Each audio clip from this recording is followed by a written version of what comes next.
একডালিয়া এভারগ্রিনের ছবি আপনাদের সামনে তুলে ধরবো। আমাদের প্রতিনিধি প্রকাশ সিনহা সরাসরি আমাদের সঙ্গে রয়েছেন। প্রকাশ, একডালিয়া এভারগ্রিনের পুজো মানেই একেবারে বলা যায় যে যেখানে আছে পুরনো সেই রীতি রেওয়াজ এবং অবশ্যই চিরাচরিত ঐতিহ্য মেনে এখানে পুজো হয়। তুমি সপ্তমীর সকালের ছবিটা ঠিক কি দেখতে পাচ্ছ প্রকাশ?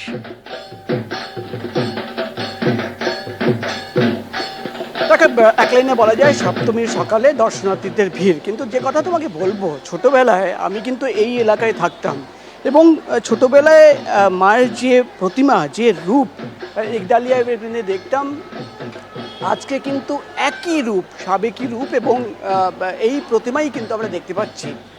তুমি দেখতে পাচ্ছ সকাল থেকে কিন্তু মহাসপ্তমীর সকাল, দর্শনার্থীদের ভিড় এবং এই বছর ৮৩ বছরে পা দিল একডালিয়া এভারগ্রিনের পুজো এবং তামিলনাড়ুর একটি মন্দির, তার আড়ালে একডালিয়া এভারগ্রিনের পুজো মণ্ডপ সজ্জা করা হয়েছে এবং সকাল থেকে আমরা দেখতে পাচ্ছি কিছুক্ষণ আগেই কিন্তু মহাসপ্তমীর অঞ্জলি পুজো হলো এবং সকাল থেকেই পুজো হচ্ছে। পুরোহিতরা এখনও বসে আছেন এবং একদিকে যেমন ৮৩ বছর ধরে একই ধরনের প্রতিমা সাবেকি এবং যেখানে থিমের কিছুক্ষণ আগেই কয়েকজন বলছিল যে থিমের ভিড়ে কিন্তু সেই সাবেকি প্রতিমা বা পুরনো আমরা যে প্রতিমা দেখতাম সেটা হারিয়ে যাচ্ছে।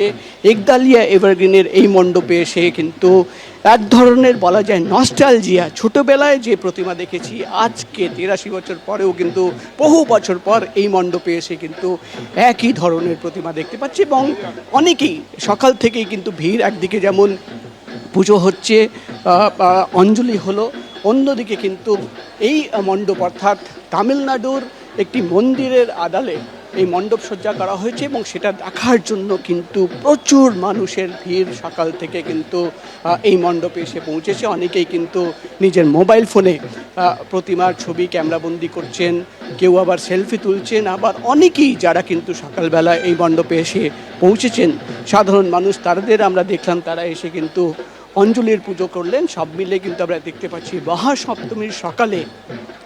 মহাসপ্তমীর সকালে কয়েক হাজার মানুষ কিন্তু এই একডালিয়া এভারগ্রিনের পুজো মণ্ডপে এসে পৌঁছেছেন। একদিকে তামিলনাড়ুর মন্দিরের আড়ালে যে মণ্ডপ সজ্জা করা হয়েছে সেটা দেখার জন্য, অন্যদিকে কিন্তু অনেকেই বলছেন এই মণ্ডপে এসে প্রত্যেকে কিন্তু তাদের আবেগ এবং তাদের নস্টালজিক একটা ফিলিং হয়।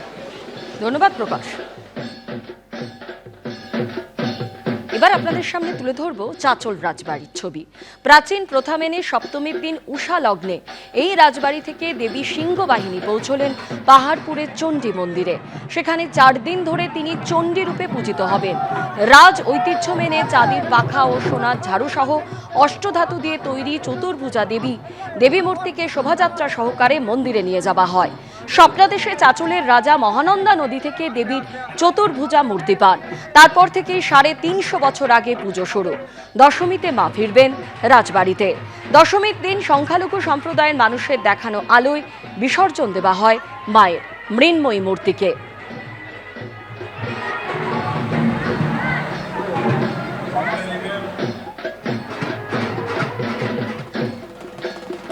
অন্যদিকে ৩০০ বছর পার করেও সাবেকিয়ানা ঐতিহ্যে অমলিন মুর্শিদাবাদের কাশিমবাজার ছোট রাজবাড়ির পুজো।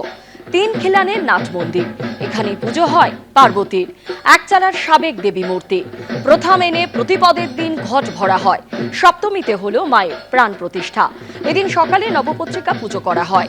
রাজবাড়ি থেকে কাটিগঙ্গা পর্যন্ত শোভাযাত্রা করে পঞ্চমূল ঘট ভরতে যান কাশিমবাজার ছোট রাজবাড়ির সদস্যরা।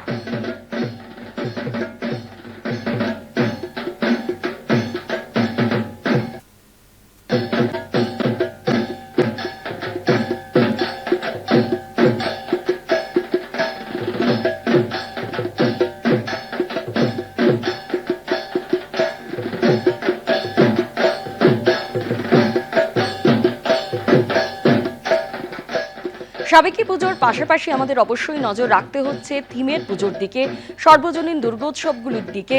জগৎ মুখার্জি পার্ক আপনারা জানেন ঐতিহ্যমণ্ডিত উত্তর কলকাতার একটি পুজো। বহু বছর ধরে যেমন এরা চিরাচরিত ঐতিহ্যকে ধরে রেখেছে, পাশাপাশি কিন্তু থিমের চমকও এই প্যান্ডেলে গেলে মানুষ দেখতে পাবেন। সকাল থেকেই সেখানে ভিড় জমাচ্ছেন দর্শনার্থীরা। ইতিমধ্যেই এবিপি আনন্দের অভিনবত্বের সেরার শিরোপা পেয়েছে এই পুজো। সপ্তমীর সকালের মণ্ডপের ছবি তুলে ধরেছেন আমাদের প্রতিনিধি পার্থপ্রতিম ঘোষ। জগৎ মুখার্জি পার্ক কিন্তু প্রত্যেক বছর থিম এবং সেই থিমটাকে একবার নতুনভাবে প্রেজেন্ট করে। তবে সবার আগে দেখাবো সেটি হচ্ছে নবপত্রিকা স্নানের পরে একেবারে নবপত্রিকাকে এখানে প্রতিষ্ঠা করার পরবর্তীকালে যে রীতি রয়েছে সেই মতো সপ্তমীর যে পুজো, সেই পুজো শুরু হয়েছে জগৎ মুখার্জি পার্কে।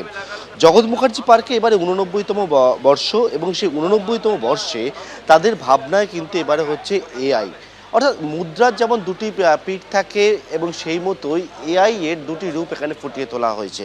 যে এক হচ্ছে ভালো দিক এবং খারাপ দিক। অসুরকে দেখানো হয়েছে এআই এর, অর্থাৎ এই আর্টিফিশিয়াল ইন্টেলিজেন্সের যে খারাপ দিকটা রয়েছে, সেই খারাপ দিকটা তারা বলছেন যে এআই আশীর্বাদ না অভিশাপ। জগৎ মুখার্জি পার্কে সপ্তমীর সকালবেলা সেখানেও কিন্তু এই যে তাদের যে ভাবনা, সেই ভাবনা দেখার জন্য মানুষ আসছেন দূর দূরান্ত থেকে এবং মানুষের ভিড় এবং সবটাই মধ্যে দেখতে পাচ্ছ একেবারে একদিকে পুজো চলছে, তার মধ্যে ভাবনা এবং অভিনব এই যে প্রতিমা, সেইটা দেখার জন্য অনেকে দূর দূরান্ত থেকে আসছে, এমনকি মোবাইলে ক্যামেরা বন্দিও করে রাখছে।